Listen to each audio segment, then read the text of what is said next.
Bem-vindos ao debate. Sabe, quando a gente pensa no método científico clássico, imaginamos algo quase cirúrgico e objetivo. Sim, aquela coisa de isolar a variável no laboratório, né? Exatamente. Você isola a variável, coloca a lâmina no microscópio, ajusta o foco e a verdade simplesmente se revela. Mas o que acontece quando esse mesmo microscópio é virado não para uma célula, mas para as idiosincrasias de uma cidade inteira? Essa é a grande questão. Pois é. Hoje nós vamos explorar a dinâmica de Itaguaí, debatendo as perspectivas sobre a obra O Alienista, do Machado de Assis. E a nossa pergunta central hoje é bem direta, mas bastante complexa.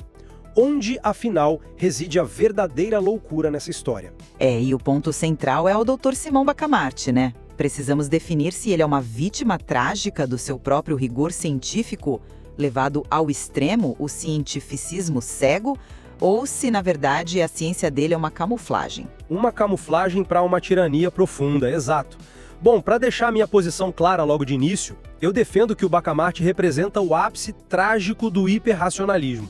Ele é um cientista cuja fé inabalável no método acaba cegando ele para a complexidade humana. Já eu analiso o caso de Itaguaí por um prisma bem diferente.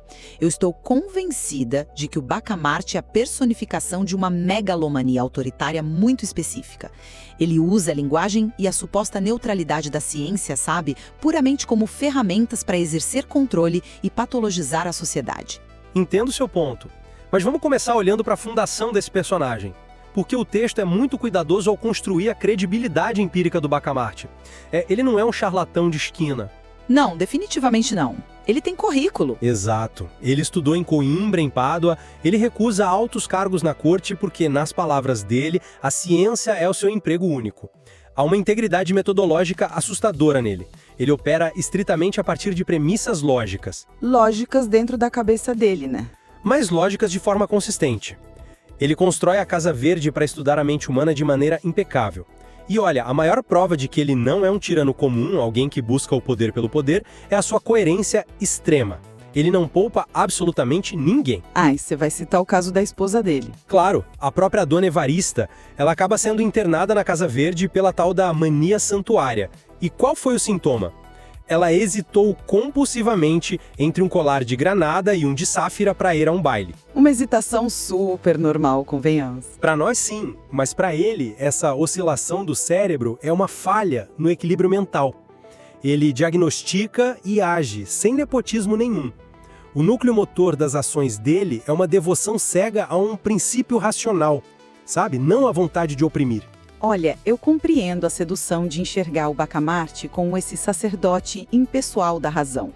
Mas o método dele esconde uma falácia colossal, A suposta ciência que ele pratica na Casa Verde não tem nada de objetiva. Você acha totalmente arbitrária? Fundamentalmente arbitrária.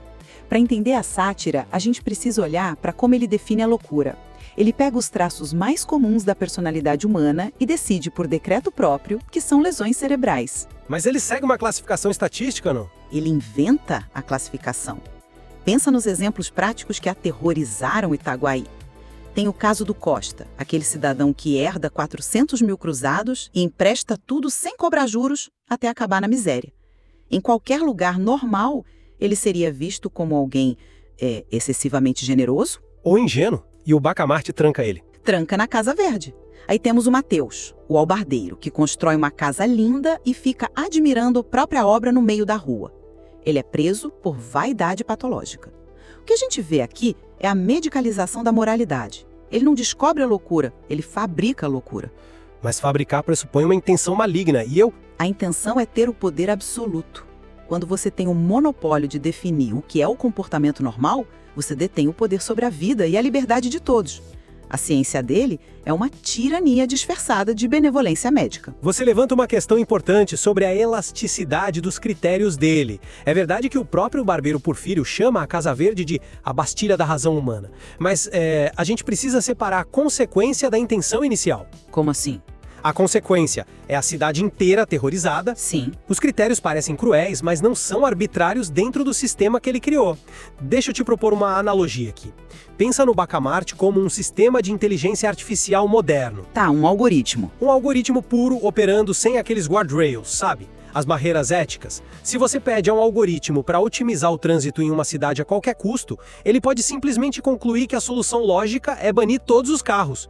É desastroso sim, mas é perfeitamente lógico dentro da métrica. Entendi aonde você quer chegar. Ele é exatamente isso. A métrica dele é a razão perfeita. Ele recebe esse código e executa. Doa a quem doer. Quando o Gil Bernardes é preso por ser excessivamente educado, o Bacamarte não sente um prazer sádico, ele não tem ódio, ele não tem sede de vingança, ele é a máquina rodando o código, entende?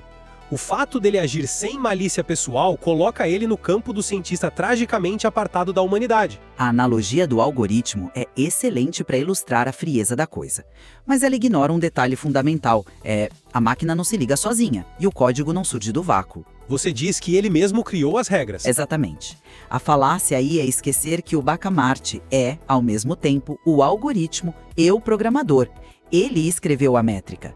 A ideia de que a falta de paixão de um cientista exime ele da acusação de tirano é perigosa. Patologizar o comportamento alheio é o ato mais insidioso de poder que existe. Mas não é um poder com fins políticos tradicionais. Um ditador tradicional precisa de exércitos, né? O ditador travestido de cientista só precisa de um diagnóstico. Quando ele decide que a generosidade do Costa é uma doença, ele anula a alma humana em favor de uma prancheta médica. E olha o efeito na cidade. Itaguaí entra num estado de paranoia absoluta. As pessoas deixam de conversar umas com as outras. O terror psicológico foi real, sem dúvida. As pessoas passam a policiar as próprias emoções com terror de demonstrar alegria ou tristeza, com medo do algoritmo ler isso como desvio. Isso é a anatomia clássica de um regime de terror estruturado sobre o monopólio da verdade científica. Se a gente focar só no terror das ruas, a imagem de ditador realmente parece se encaixar. Mas olha, essa teoria de que ele forjou as regras só para manter um império de terror tropeça feio quando chegamos ao ponto de virada da narrativa. Você fala da mudança de teoria estatística. Isso. Essa virada no meio do livro é essencial para testar a verdadeira natureza dele. Chega um momento em que ele analisa os dados empíricos e percebe que 4/5 da população estão trancados na Casa Verde. 80% da cidade. Uma enormidade. E o que um tirano faria? Exatamente o meu ponto. Como um tirano reage ao aprisionar quase todo mundo? Ele dobra a aposta, ele comemora o controle total. Mas o que o Bacamarte faz?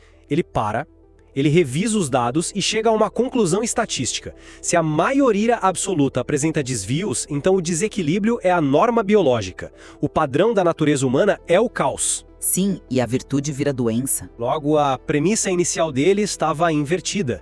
A verdadeira patologia seria o equilíbrio perfeito. E o que ele faz com essa conclusão? Ele liberta todo mundo. Ele esvazia a Bastilha.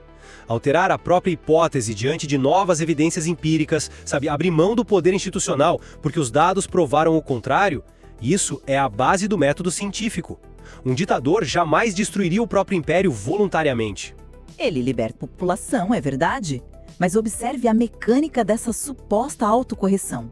A forma como essa mudança acontece revela justamente o quão dogmático e, honestamente, fútil é o sistema dele. Fútil por quê? Ele se adaptou aos dados. Ele solta a cidade, mas em nenhum momento ele admite que causou sofrimento inútil.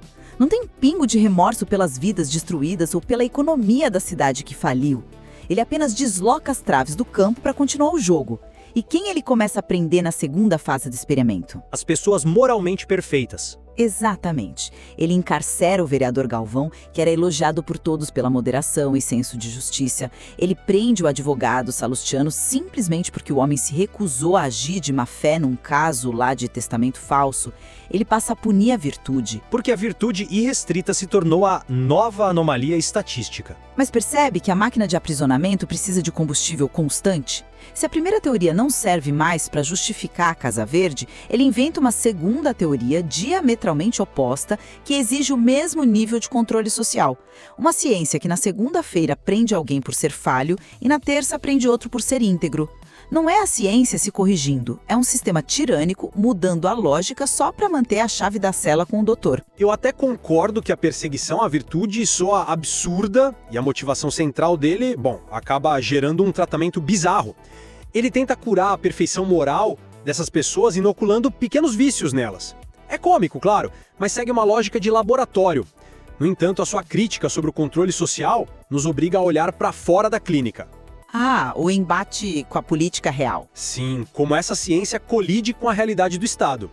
É impossível debater a loucura em Itaguaí sem analisar a revolta dos canjicas, o clímax social da obra. Onde o barbeiro Porfírio lidera as massas contra a Casa Verde. É um retrato bem contundente da mecânica do poder, né? Muito. A indignação ferve e o Porfírio canaliza esse desespero popular. Ele faz discursos inflamados sobre liberdade, junta a multidão, marcha contra o hospício, tem confronto, os dragões do vice-rei intercedem. O saldo é trágico. 11 mortos e 25 feridos. Uma carnificina. E aí o Porfírio consegue derrubar a Câmara e assume o poder como protetor da vila. A revolução vence. Mas o que o Porfírio faz no minuto seguinte? Ele vai até o Bacamarte e propõe uma aliança. Ele diz: olha, precisamos governar juntos, porque o governo não pode abolir uma instituição científica assim de vez. A velha política de conciliação. Exato. E é aqui que temos o grande contraste, a loucura populista da classe política contra a loucura sistemática da ciência. O político abandona todos os princípios e trai o povo assim que senta na cadeira, por pura conveniência. Já o cientista, o Bacamarte, não recua 1 milímetro. Ele rejeita a aliança com desdém. Isso sugere que a postura do Bacamarte é, de certa forma, mais autêntica, sabe? Ele é leal à tese, enquanto o político é leal ao próprio umbigo. Olha, a crítica ao fisiologismo político é clara. Mas a leitura de que a postura do Bacamarte é superior subestima muito a acidez da obra. Eles não são opostos morais. Eles são espelhos um do outro. Espelhos? Mas eles agem de forma oposta na crise. Mas ambos utilizam retóricas grandiosas e inquestionáveis para justificar a opressão. O barbeiro usa a vontade geral, a salvação pública. O médico usa a saúde mental, o método científico. E presta atenção na reação do Bacamarte quando Porfírio revela o saldo da revolta nas ruas. Ah, a famosa frase dos lindos casos. Sim, ele não se choca com a hipocrisia política ou demonstra empatia pelos mortos. Ele murmura para si mesmo: 11 mortos e 25 feridos. 2 lindos casos de doença cerebral. Ele olha para uma tragédia civil e reduz a fúria popular a uma curiosidade patológica. Ele diagnostica a revolução. E ao fazer isso, ele remove a legitimidade política de quem ousa questioná-lo. Essa ciência dogmática tem a capacidade aterrorizante de absorver e neutralizar a política. Para ele, uma revolta não é um fato social, é um sintoma clínico. E isso o torna infinitamente mais perigoso. Porque contra um político corrupto, você faz revolução. Mas como você se rebela contra quem diagnostica a sua revolta como doença mental? Essa neutralização é formidável, admito. A frieza do método ganha do populismo porque ela deslegitima o opositor na raiz. E de fato, a submissão das autoridades à figura dele se torna total depois disso. Ninguém tem defesa contra a aura do conhecimento superior. Mas toda essa trajetória de subjugação nos leva ao desfecho, o grande finale irônico. O grande finale que desafia essa classificação simples de tirano. Na segunda fase, ele passa meses tentando curar aquelas poucas pessoas perfeitas, injetando egoísmo, desonestidade nelas. Quando ele consegue desequilibrar todos e devolver a cidade ao caos natural, ele percebe que a Casa Verde está vazia de novo. Não sobrou nenhum louco. Todos estão curados por serem defeituosos. E aí o esquadro perfeito da lógica dele dá a cartada final. Ele olha para si mesmo, ele revisa a própria incorruptibilidade, a devoção absoluta ao saber, a recusa em ceder ao poder do Porfírio, ele conclui que ele próprio é o único ser humano que possui a razão e as virtudes em estado perfeitamente equilibrado. O quê? Pela própria teoria vigente, faz dele a maior de todas as aberrações em Itaguaí. Exatamente. O algoritmo encontra a anomalia no espelho e qual é a atitude dele? Um déspota mudaria as regras pela terceira vez, perdoaria a si mesmo. Mas o Bacamarte não foge. Em um ato de coerência aterradora, ele junta os livros, entra na Casa Verde e tranca a si mesmo, sozinho, até a morte. Sim, ele se encarcera. Esse sacrifício supremo é a prova definitiva de que ele não operava por sede de poder. Ele se torna o mártir irônico de seu próprio racionalismo extremo. Como rotulá-lo de opressor sádico se ele aplica a punição final e o isolamento a si mesmo em nome do rigor teórico? Olha, eu enxergo esse autoconfinamento por uma lente muito menos romântica. O ato de se trancar na Casa Verde não é o martírio de um cientista purista. É o ato supremo de arrogância intelectual e fuga. Fuga? Mas ele enfrenta as consequências da própria teoria. Ele prefere encarcerar a si mesmo a admitir publicamente que toda a tese metodológica estava equivocada desde o primeiro dia. Ele passou meses brincando de Deus, destruindo a estrutura social só para chegar num beco sem saída lógico. Quando a realidade demonstra que a divisão matemática entre razão pura e loucura não existe na condição humana, ele não consegue lidar com o fracasso. Ele segue a própria regra até o fim. Ele constrói um universo artificial onde dita as regras, e quando o mundo real não se ajusta, ele se retira para dentro da própria ilusão. Ele não morre como mártir do saber, ele morre como prisioneiro da própria vaidade de querer controlar o incontrolável. E se punir no final não apaga os meses de trauma que ele infligiu aos cidadãos que viraram cobaias da sua presunção. É uma análise forte, sem dúvida. Ela tira o foco da abstração teórica e devolve para as cicatrizes concretas da cidade. E talvez seja justamente nessa sobreposição entre a pureza trágica do cientista e a crueldade cega do controlador que a obra brilhe com mais força. Com certeza. É a complexidade do texto. A riqueza de debater o alienista é que somos forçados a rejeitar o maniqueísmo. O Bacamarte é indissociavelmente as duas coisas. Ele encarna o pesquisador empírico, mas também o perigo de reduzir a condição humana a categorias arbitrárias. O ato final dele é a materialização física do beco sem saída, em que a hiperracionalidade se coloca. A razão pura acaba aprisionando a si mesma. Concordo plenamente com essa convergência. A obra mostra como as instituições, sejam políticas com suas promessas de salvação ou científicas com a suposta neutralidade, são falíveis, né? Quando a arrogância intelectual se disfarça de progresso para ditar como as pessoas devem viver, a sociedade inteira vira um hospício a céu aberto. A verdadeira loucura não está nos desvios das pessoas comuns, mas na presunção de criar uma métrica perfeita para julgar a sanidade alheia. Sem dúvida. Fica aí essa provocação elegante sobre os mecanismos de controle.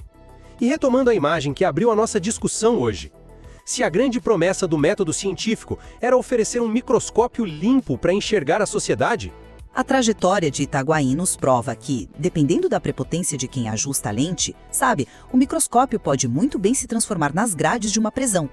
A linha entre razão absoluta e delírio acaba sempre borrada. Passa diante da nossa própria humanidade. Deixamos a reflexão com vocês. Quando a definição do que é ser normal muda tão facilmente nas mãos de quem detém o poder da narrativa, quem está realmente segurando a chave da fechadura que nos prende? Pensem nisso.